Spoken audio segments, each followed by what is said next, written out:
guys, for today's Tuesday Trivia, we're going back in time. Good morning, PASW artists. Happy March. It is March 1st, and my new greeting is to greet you each morning with saying, good morning, PASW artists, because you guys are artists. You're creating art. We're creating art. We're learning how to create art. So, good morning, good afternoon, good evening, whenever you're watching this PASW artist. Now, today is our Tuesday trivia. I'm going to tell you where I am in a few minutes. As I said, we have traveled back in time, and we are in the birthplace of the house behind me, the little white house that's behind me, is the birthplace of our Tuesday trivia artists that we're featuring today. But before we do that, let's do the moving and grooving and play some music from around the time this wonderful and legendary artist was creating his art. So let's dance to some music from who we consider the mother of blues music, Bessie Smith.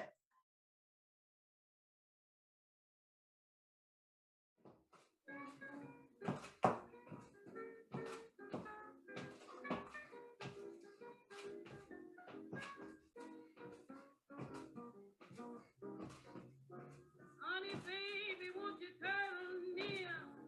That sweet mama whisper in your ear. I'm wild about that thing. It makes me laugh and sing. Give it to me, Papa. I'm wild about that thing. Do it easy, honey. Don't get rough. From you, Papa, I can't get enough. I'm wild about that thing. Sweet joy it always brings. Everybody knows it. I'm wild about that thing. Please don't hold it, baby, when I cry. Give me every bit of it, else I'll die. I'm wild about that thing. Got a jing, jing, jing. All the time I'm crying. I'm wild about that thing. What's the matter, Papa? Please don't stall. Don't you know I love it and I want it all? I'm wild about that thing. Just give my bell a ring. You press my button. I'm wild about Hey guys, let's bring it to a stop. Yeah, I like you ting-a-ling. All right, guys, good job. That was blues singer Bessie Smith. She recorded music in the early part of the 20th century, and I wanted to feature her today because our Tuesday trivia artist today was definitely a pioneer actor, long before Sidney Poitier, long before Hattie McDaniel. There was an actor named Paul Robeson, who was really one of the first African-American actors to perform on Broadway, to do silent movies. He was a singer, he was an athlete, he was an author. Paul Robeson, this is his house. He was born in Princeton, New Jersey in 1898, and there's a White House behind me. This White House was his birth home. He was born, I said, in 1898, and he died in 1976. He was an athlete. He won a football scholarship to Rutgers University, which is in Brunswick, New Jersey, where he played football. He was a singer. He was an actor. He was an activist. And like I said, an author, and one of the pioneer, really one of the first Black actors to receive worldwide prominence. So we're going to look at a little clip about Paul Robeson today. I love to find clips and little things to show you about these artists. You just got through celebrating Black History Month, but I think we can celebrate artists all the time. So please take a look at this wonderful clip from about Paul Robeson. I also want to say that some of the language, you'll hear the word Negro said a lot. That's because in the time of Paul Robeson, that language was acceptable.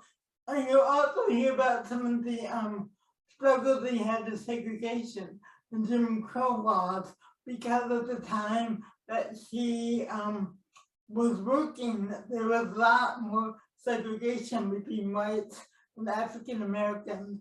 So I think it's important to understand where we come from, to understand what some artists had to go through to achieve their art, so we can appreciate where we are now. So please enjoy this, like I said, this clip I found from Paul Robeson, and then I'll see you. We'll come back with our bonus questions and our bonus round. Please enjoy this little film. When you think of the first black superstar, you might think maybe of Denzel Washington or Will Smith, or going back a bit further, maybe Sidney Poitier. But one name kind of reigns above all of those, and that is Paul Robeson, an actor, singer, activist, trained lawyer and athlete, a guy who had it all, and about whom we know too little. I think Paul Robeson is a fascinating figure about whom people know very little. He's born in 1898 in Princeton, New Jersey, and he is the son of a freed slave. So he's kind of got that rebellious political spirit from a very early age. And it doesn't take him long to excel in a number of fields. He discovers that he's got this talent for singing and for projecting on stage. So he makes a big hit on stage at college. First, I would say that here is a part which has dignity for the Negro actor. Often we don't get those opportunities. And I would say that my people will be very proud of my or any other Negro actor appearing in such a part. He actually stars in 1925 in his first major feature film, which is a silent film called Body and Soul. In this, he plays this extraordinary double role, playing a corrupt, crooked, firebrand Pentecostal preacher and his mild-mannered twin brother. It might sound like a slightly ironic choice to talk about Body and Soul, because this silent era movie robs Robeson of his rich voice, but the expressiveness with which he performs and inhabits these two very different characters, and his power just careens through the screen, even though it was a silent movie. When you look at something like The Emperor Jones, the adaptation of Eugene O'Neill's play, which is, I believe, the first time that a black actor in a major American studio picture is billed above white actors, he's taking a risk on playing an ambiguous and complicated character who does, in some ways, revert to those anti-black stereotypes that we talk about, the idea of this savage brute. But he's brave enough to take that role on and bring layers to it. Takes a silver bullet to kill Brutus Jones. It didn't save him from being criticised in the black community and the black press for in some ways perpetuating these negative stereotypes. These are happening in segregated theatres, so this is a Jim Crow era America. So you have these independent black filmmakers like Michaud and Spencer Williams who are operating entirely independently of the Hollywood system, and they're making films about black subjects for black audiences. I mean, these films were quite widely seen, so his talent was recognised and he wasn't afraid to put himself forward. Arguably, Robeson's most famous role in Hollywood is in Showboat, where he sings the standard Old Man River, which has become immortalized since. And his version of that is the most famous version of it, I think. Old Man River, that old man river, he must know something, but don't say nothing. He just keeps rolling, he keeps on rolling. In films like Body and Soul and The Emperor Jones, you do see Robeson taking on these more complex and complicated roles before settling into perhaps more slightly kind of sanctified, saintly roles. But as James Baldwin wrote, a lot of these black actors have had scripts where the complexity is not in the script. So they've had to smuggle complexity into the scripts that simply aren't there. And we have to look into the actors' eyes and study their performances to see what they're bringing to us and their lived experiences as black people. Well, as a scholar and an intellect at college, he's always interested in political issues and social justice. He effectively exiles himself because he's smart enough to realize that the roles are simply not there for him. The early stereotypes that have been calcified in American cinema, from D.W. Griffith's The Birth of a Nation onwards, this kind of hugely influential and technically incredible but extremely racist film which seems to have informed all of black representation in American cinema since. Paul Robeson sees that and he realizes that the roles that he wants to play, dignified, complicated, multifaceted characters, those roles are not going to be available to him. So he takes a chance and he goes to Europe. And when he comes to Britain and he stars in films like Song of Freedom and The Proud Valley in Wales, where he strikes up a communion with Welsh coal miners and he becomes increasingly involved and interested in labour struggles. And that kind of never left him. And when he went back to America, he saw what was happening again in Jim Crow America. This is before the civil rights movement really kicked into gear in the 50s and 60s, and he's seeing injustice all around him. Here's a question of whether one who wants to sing and act can have, as a citizen, political opinion. And in attacking me, they suggested that when I was abroad, I spoke out against injustices to the Negro people in the United States. I certainly did. Because of his deep-seated commitment to his ideals throughout his career, Paul Robeson found himself a hotly disputed figure and also ostracized. And that places him in a line of many high-profile black athletes and public figures, actors, performers who have spoken out and have found themselves being frozen out. We look at Tommy Smith and John Carlos at the '68 Olympics with their famous Black Power salute, and even up to today with somebody like Colin Kaepernick, who's made a very bold statement and for doing so has found himself frozen out, very much like Robeson was as well. So perhaps when we look at Robeson, we're not looking at someone from the past, but a central figure on a continuum of American race relations. As with so many politically outspoken and controversial figures, there is a note of tragedy to Robeson's final years. His passport had been revoked by the time it was given back to him and he was allowed to travel again. His health was on the wane, so he did go back to Europe, but his career was never able to reach the heights that it should have done. And he died in the late 70s, almost in obscurity, which is a real tragedy for a figure with such colossal talent.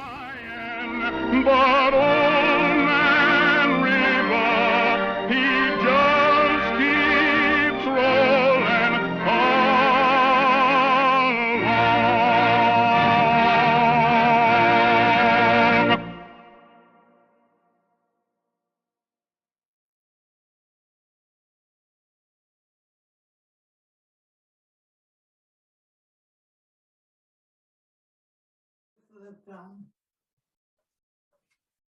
All right, guys, I hope you enjoyed that. Because 10 or 11 minutes cannot even touch the surface of what an amazing, invigorating, wonderful artist he was. But again, he was a football player. He is really known for the show Showboat, as they said, which was a play and a movie, Singing Old Man River. So that is what, that voice, what an incredible voice he had, both as a singer and as an actor, and what an incredible artist, and I just really wanted to honor him today. So, let's go to our bonus round. Bonus question number 1.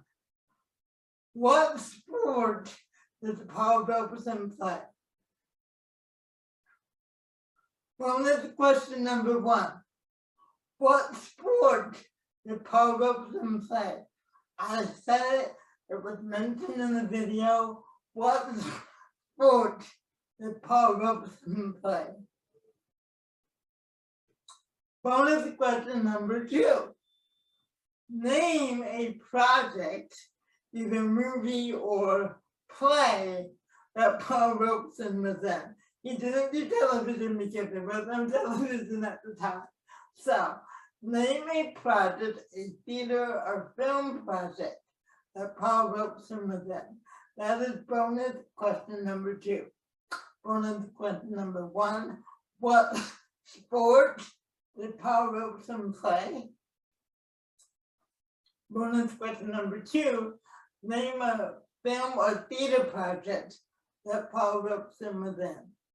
And of course, you can leave me your answers on the voicemail mail at 323-42478, or you can email me at dejclass@gmail.com. And again, guys, if you don't remember, you can always ask Siri or Alexa, or take your cell phone and say, Siri, what sport did Paul Robeson play? Siri or Alexa or whoever you have, what is a film or theater project that Paul Robeson was in? So you can also ask yourself, those of you who have smartphones. And again, the reason I do this is, guys, I want you to also learning about the characters we play by doing a little research. You know, the Paul Robeson, you know, he came around in the early part of the 20th century. So I dressed my dress today is from the early part of the 20th century. And I like to do that because we wear costumes, and finding out more about our characters is something I enjoy. And thinking of that, we're gonna end at the very beginning with another musician who was creating art during the early part of the 20th century. We're gonna end at the very beginning with a little music from Scott Joplin. And I'll see you tomorrow for Motivational Wednesday. Bye bye, guys.